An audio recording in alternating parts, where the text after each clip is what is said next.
ఇంట్లో ఉన్న బంగారాన్ని విడిపించి ఆ రోజు ఆన్లైన్ రేటుకే మేము కొంటాం. Sharma gold company. నమస్తే, వెల్కమ్ టు సుమన్ టీవీ. నేను గిరిజ.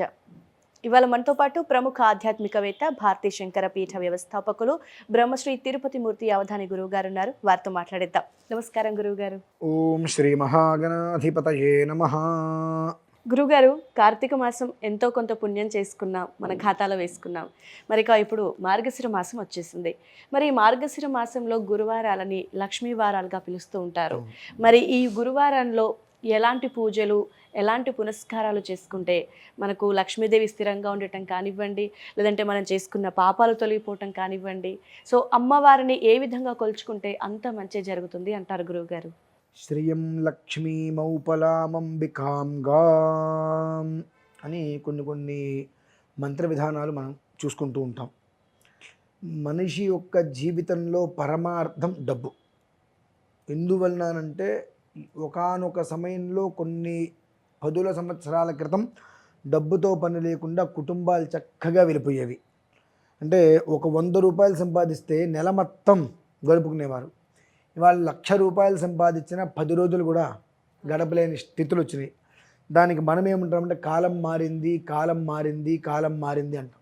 నా చిన్నప్పటి నుంచి, మా నాన్నగారు చిన్నప్పటి నుంచి, మా తాతగారు చిన్నప్పటి నుంచి, మా ముత్తాతగారు చిన్నప్పటి నుంచి సూర్యుడు తూర్పే వస్తున్నాడు, పడమరకి రావట్లేదు, పడమర దిగిపోతున్నాడు. మరి కాలం ఎక్కడ మారిందండి? కాలం మారలా, మన అవసరాలు మారాయి. మన అవసరాలకి తగ్గట్టుగా మనకు సంపాదన లేదు. ఆ సంపాదన కోసం మనం తాపత్రయపడుతూ ఉంటాం. ఆ తాపత్రయపడిన సంపాదన వచ్చింది ఎంతసేపు వచ్చిందో తెలియకుండా అయిపోతుంటుంది. ఇటువంటి స్థితిలో మనిషికి సంపాదన రావటం కన్నా వచ్చింది నిలబడటం ముఖ్యం, చాలా శ్రేయదాయకం. ఆ సంపాదన నిలబడాలి అనుకున్నట్లయితే చక్కగా ఇప్పుడు మామూలు రోజుల్లో కూడా చేయవచ్చు. మార్గశిరం విశేషం అంటే ప్రతి దానికి కూడా ఒక మార్గాన్ని, ఒక గమ్యాన్ని, దిశ అనేటువంటి చూపించగలిగేటువంటిది కనుక గురువారం సాయంత్రం సంధ్యా సమయమునందు గృహాన్ని చక్కగా అవకాశం ఉంటే ఆవు పేడతో పెట్టి అలకి, అవకాశం లేదు పసుపు నీళ్ళు చల్లుకొని శుభ్రంగా రంగవల్లితో ముగ్గులు వేసుకొని స్వస్తిక్ అయి ఉంటుందమ్మా, చక్కగా స్వస్తిక్ బొమ్మ వేసి ఇటు లాభం ఇటు శుభం, జయ లాభ యశ కామః, జయ లాభ యశ కామః అంటే మనకు స్వస్తిక్ తూర్పుగా మనం కూర్చున్నాం కదండి, స్వస్తిక్ ఇలా వేసుకుంటాం. 4 వైపులకు ఇక్కడ జయ లాభ యశ కామః అని 5 అక్షరాలు రాసి 4 అక్షరాలు 4 దిక్కులా రాసి చక్కగా 4 మీద 4 జ్యోతులు పెట్టమనండి. మధ్యలో స్వస్తిక్ మీద ఎన్ని అంచులు వస్తాయి? 4 వస్తాయి. ఆ మధ్యలో ఒక జ్యోతి పెట్టి లక్ష్మీ అష్టోత్తరం, బ్రహ్మాండంగా ఏదో చేయాల్సిన అవసరం లేదు, లక్ష్మీ అష్టోత్తరం ఒక్కసారి అనుకొని కనకధారా స్తోత్రం పారాయణ చేయమనండి. అంటే ముందు కనకధారా స్తోత్రం పారాయణ చేసి అక్షతులు తీసుకొని ఈ జ్యోతులు చుట్టూతా 4 జ్యోతులు పెడతాము. ఇది జయ లాభ యశ కామః, మధ్యలో ఒకటి 5 పెడతాం కాబట్టి కనకధారా స్తోత్రం పారాయణ చేసి అక్షతులు తీసుకొని 5 జ్యోతులకి అక్షతులతోటి ఓం ప్రకృతియే నమః, ఓం వికృతియే నమః అనుకుంటే అక్షరంలో పూజ చేసుకొని బెల్లం మొక్క కొబ్బరి నివేదన పెట్టమనండి. ఇది గురువారం సాయంత్రం సంధ్యా సమయం. గట్టిగా చేసుకున్న 15 నుంచి 20 నిమిషాలు పడుతుంది. తులసి కోట ముందు చేయమంటారు, గడప ముందు సింహద్వారం చేసుకోమనండి. తులసి కోట దగ్గర చేసుకుంటే ఇంకా శ్రేయస్కరం. ఓకే. జయ లాభ యశ కామః, ఫస్ట్ తూర్పుకు జయ, దక్షిణానికి లాభ, పశ్చిమం యశ, ఉత్తరం కామః, జయ లాభ యశ కామః శుభ్రంగా రాసుకొని 5 మీద జ్యోతులు, మధ్యలో ఒక స్వస్తిక్ మధ్యలో జ్యోతి పెట్టుకొని కనకధారా స్తోత్రం చక్కగా పారాయణ చేసుకొని దొరికితే 2 ఉసిరికాయలు తెచ్చుకోమనండి. 2 ఉసిరికాయలు తెచ్చుకొని చక్కగా ముందు స్వస్తిక్కు ముందు ప్రధాన దీపం పెడతా అక్కడ ఆ 2 ఉసిరికాయలు పెట్టి నమస్కారం చేసుకొని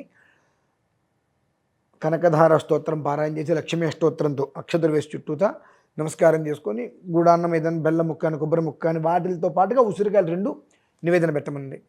పెట్టి ఆ 2 ఉసిరికాయల్ని, ఆ నివేదన పెట్టిన 2 ఉసిరికాయలని ఒకటి ఎవరికైనా ప్రసాదంగా ఇచ్చి ఒకటి వాళ్ళని భోజించమనండి.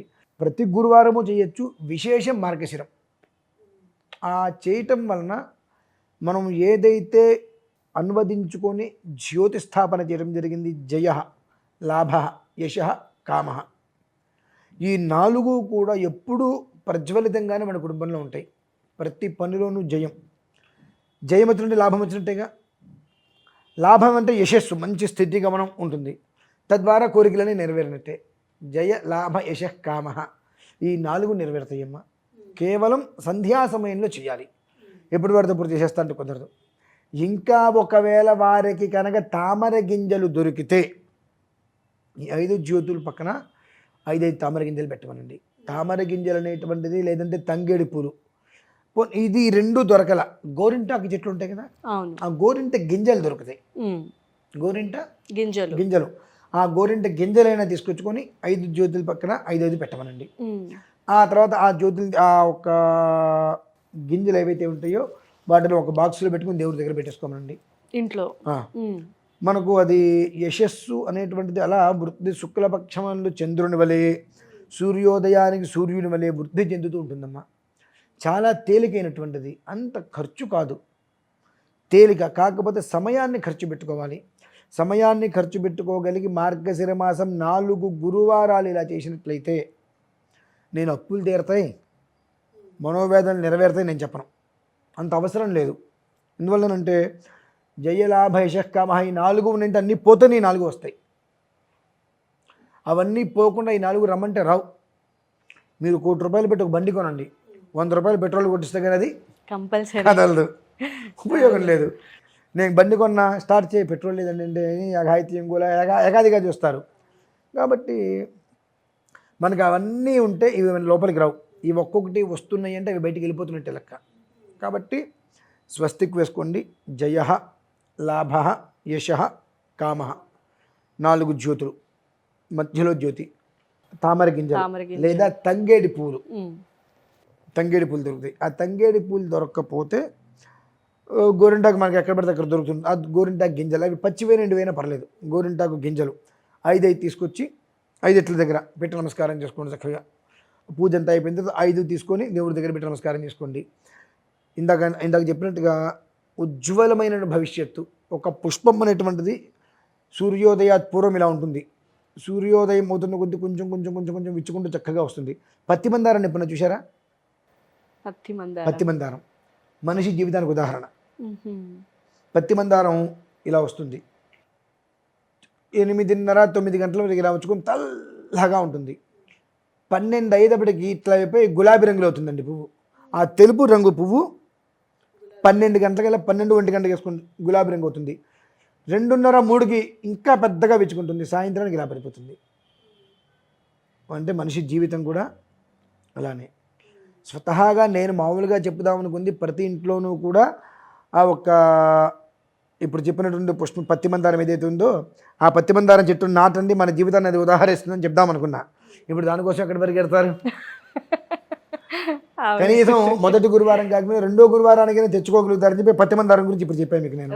ఇంట్లో నాటుకుంటే మంచిదా గురుగారు? ఇంట్లో నాటుకుంటే మనిషి జీవితం ఎలా ఉంటుంది, మొగ్గ నుంచి పెరిగి పెరిగి పెరిగి అవసాన దశకి ఎలా వెళ్తుంది అనేటువంటిది ఒక రోజులో చూపించేస్తుంది. ఎంత అందంగా ఉంటుందంటే అమ్మా, ప్రపంచంలో అందమైన స్త్రీ ఎవరైనా ఉంటే ఆ స్త్రీ కూడా ఆ పూను తీసుకుని ముద్దు పెట్టుకోవాలనిపిస్తుంది. అందమైన స్త్రీ, ప్రపంచంలో ఉన్నటువంటి ఎన్ని కోట్ల మంది పురుషులు ఉంటారో అన్ని కోట్ల మంది పురుషులకి ఆ అమ్మాయిని చూడగానే అబ్బాయి ఎంత బాగుందో అనిపించేటువంటి స్త్రీ ఎవరైతే ఉంటుందో ఆ స్త్రీకి ఆ పువ్వును చూడగానే కోసి ముద్దు పెట్టుకోవాలనిపిస్తుంది. అంటే దాని రంగు అనేటువంటిది ముట్టుకుంటే పాలు కూడా పనికిరావండి, తెల్లటి తెలుపు ఇలా వస్తుంది. ఇంత అది సమయం దాటుతున్న కొద్దీ గులాబీ గులాబీ గులాబీ రంగుగా మారుతుంది, మంచి పింక్కి వెళ్ళిపోతుంది. అది సాయంత్రానికి దత్స బ్రహ్మార్పణ వస్తుంది. మనిషి జీవితం అనేటువంటిది పుట్టిన దగ్గర నుంచి చనిపోయేంత వరకు కూడా ఎలా ఎలా మారుతుందో అది కళ్ళ కట్టినట్టు చూపిస్తుంది. మొదటి గురువారానికి మీరు తెచ్చుకోవడం కష్టం.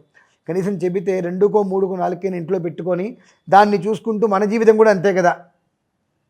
ఏముంది, ఎంత అందంగా కనిపించినా ఎంత స్థితికి వెళ్ళినా చివరికి వడ్డిలిపోవటమే.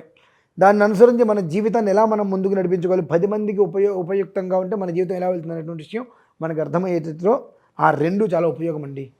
గురువారాలు ఓకే గురువుగారు, లక్ష్మీ వారాలకు సంబంధించి చాలా చక్కటి పరిహారాన్ని, అది కూడా చాలా ఈజీగా ఖర్చు లేకుండానే చేసుకోదగిన పరిహారాన్ని తెలియజేశారు గురువుగారు. ధన్యవాదాలు.